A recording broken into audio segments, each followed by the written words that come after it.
Hey friends, welcome back to another episode of Brave New World by Aldous Huxley. This is chapter 2. Mr. Foster was left in the decanting room. The DHC and his students stepped into the nearest lift and were carried up to the 5th floor. Infant nurseries, neo-Pavlovian conditioning rooms, announced the notice board. The director opened a door. They were in a large bare room, very bright and sunny. For the whole of the southern wall was a single window. Half a dozen nurses, trousered and jacketed in the regulation white viscose linen uniform, their hair aesthetically hidden under white caps, were engaged in setting out bowls of roses in a long row across the floor. Big bowls, packed tight with blossom. Thousands of petal, ripe blown and silkily smooth, like the cheeks of the innumerable little cherubs, but of cherubs in that bright light, not exclusively pink and Aryan, but luminously Chinese, also Mexican, also apoplectic with too much blowing of celestial trumpets, also pale as death, pale with posthumous whiteness as marble. The nurses stiffened to attention as the DHC came in. "Set out the books," he said curtly. In silence, the nurses obeyed his command. Between the rose bowls, the books were duly set out. A row of nursery quartos opened invitingly, each at some gaily coloured image of beast or fish or bird. "Now bring in the children." They hurried out of the room and returned in a minute or two, each pushing a kind of tall dumbwaiter laden on all its 4 wired netted shelves with 8-month-old babies, all exactly alike, a Boskanovsky's group, it was evident, and all, since their caste was Delta, dressed in khaki. "Put them down on the floor." The infants were unloaded. "Now turn them so that they can see the flowers and books." Turned, the babies at once fell silent, then began to crawl towards those clusters of sleek colours, those shapes so gay and brilliant on the white pages. As they approached, the sun came out of a momentary eclipse behind a cloud. The roses flamed up as though with a sudden passion from within. A new and profound significance seemed to suffuse the shining pages of the books. From the ranks of the crawling babies came little squeaks of excitement, gurgles, and twitterings of pleasure. The director rubbed his hands. "Excellent," he said. "It might almost have been done on purpose." The swiftest crawlers were already at their goal. Small hands reached out uncertainly, touched, grasped, unpetaling the transfigured rose, crumpling the illuminated pages of the books.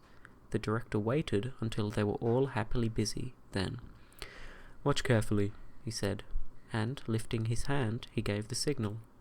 The head nurse, who was standing by a switchboard at the other end of the room, pressed down a little lever. There was a violent explosion. Shriller and ever shriller a siren shrieked. Alarm bells maddeningly sounded. The children started screaming. Their faces were distorted with terror. "And now," the director shouted, for the noise was deafening, "now we proceed to rub in the lesson with a mild electric shock." He waved his hands again, and the head nurse pressed a second lever. The screaming of the babies suddenly changed its tone. There was something desperate, almost insane, about the sharp, spasmodic yelps to which they now gave utterance. Their bodies twitched and stiffened, their limbs moved jerkily, as if to tug of unseen wires. "We can electrify the whole strip of floor," bawled the director in explanation. "But that's enough," he signalled to the nurse. The explosion ceased, the bells stopped ringing, the shriek of the siren died down from tone to tone in silence. The stiffly twitching bodies relaxed, and what had become the sob and yelp of infant maniacs broadened out once more into a normal howl of ordinary terror. "Offer them the flowers and the books again." The nurses obeyed. But as the approach of the roses, at the mere sight of those gaily coloured images of pussy and cock-a-doodle-doo and blah blah blah black sheep, the infants shrank away in horror. The volume of their howling suddenly increased. "Observe," said the director triumphantly. "Observe. Books and loud noises. Flowers and electric shocks already in the infant mind. These couples were comprisingly linked, and after 200 repetitions of the same or a similar lesson would be welded indissolubly. What man has joined nature is powerless to put asunder.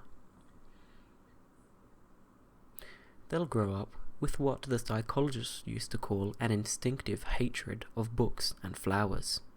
Reflexes unalterably conditioned. They'll be safe from books and botany all their lives." The director turned to his nurses. "Take them away again."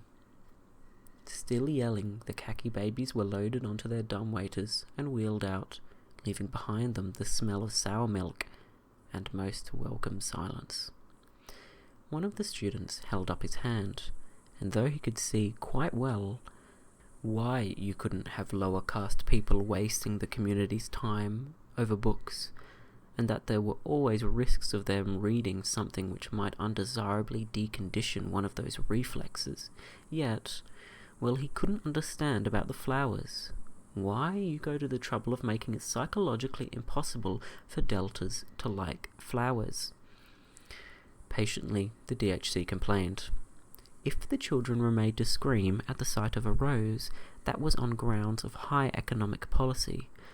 Not so very long ago, a century or thereabouts, gammas, deltons, even epsilons, had been conditioned to like flowers in particular, and wild nature in general. The idea was to make them want to go out into the country at every available opportunity, and so compel them to consume transport. "And didn't they consume transport?" asked the student. "Quite a lot," the DHC replied, "but nothing else. Primroses and landscapes," he pointed out, "have one grave defect. They are gratuitous. A love of nature keeps no factories busy.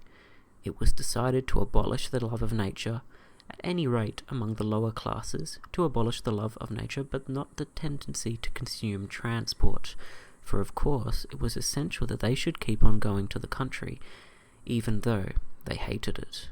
The problem was to find an economically sounder reason for consuming transport than mere affection for primroses and landscape. It was duly found. "We condition the masses to hate the country," concluded the director, "but simultaneously we condition them to love all country sports.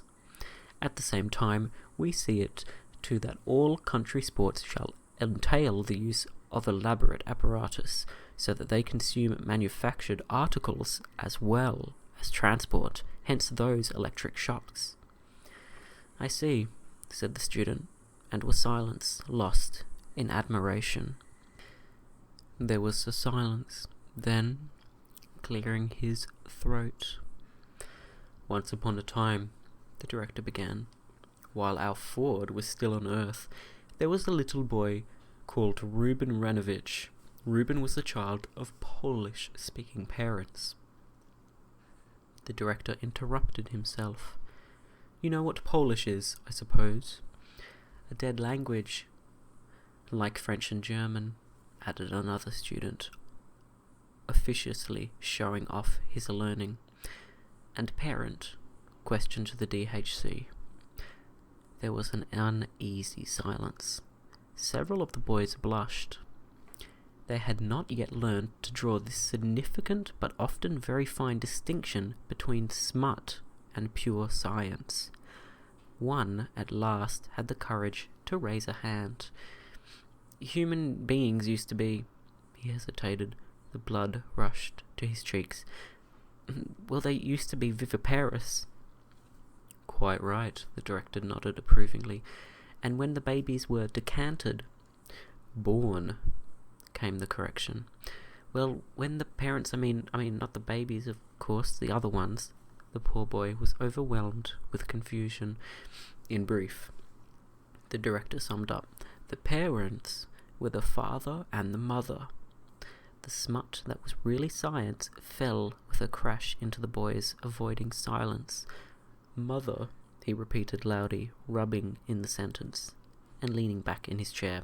These, he said gravely, are unpleasant facts, I know, but then most historical facts are unpleasant.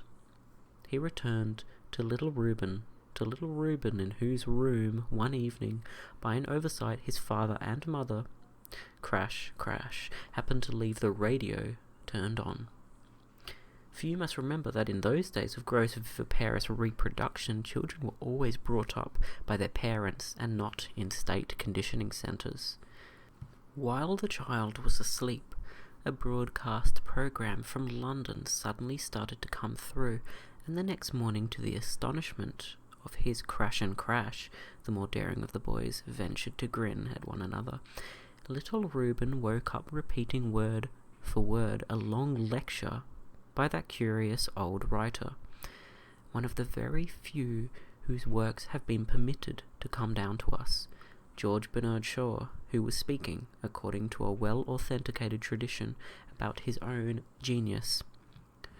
To little Reuben's wink and snigger, the lecture was, of course, perfectly incomprehensible, and, imagining that their child had suddenly gone mad, they sent for a doctor. He fortunately understood English, recognized the discourse as that which Shaw had broadcasted the previous evening, realized the significance of what had happened, and sent a letter to the medical press about it. The principle of sleep teaching, or hypnopedia, had been discovered. The DHC made an impressive pause. The principle had been discovered, but many, many years later were to elapse before that principle was usefully applied. The case of little Reuben occurred only 23 years after Alford's first T model was put onto the market. Hence the director made a sign of a T on his stomach, and all the students reverently followed suit. And yet, furiously the students scribbled, Hypnopedia first used officially in AF 214. Why not before? 2 reasons. A. These early experiments, the DHC was saying, were on the wrong track.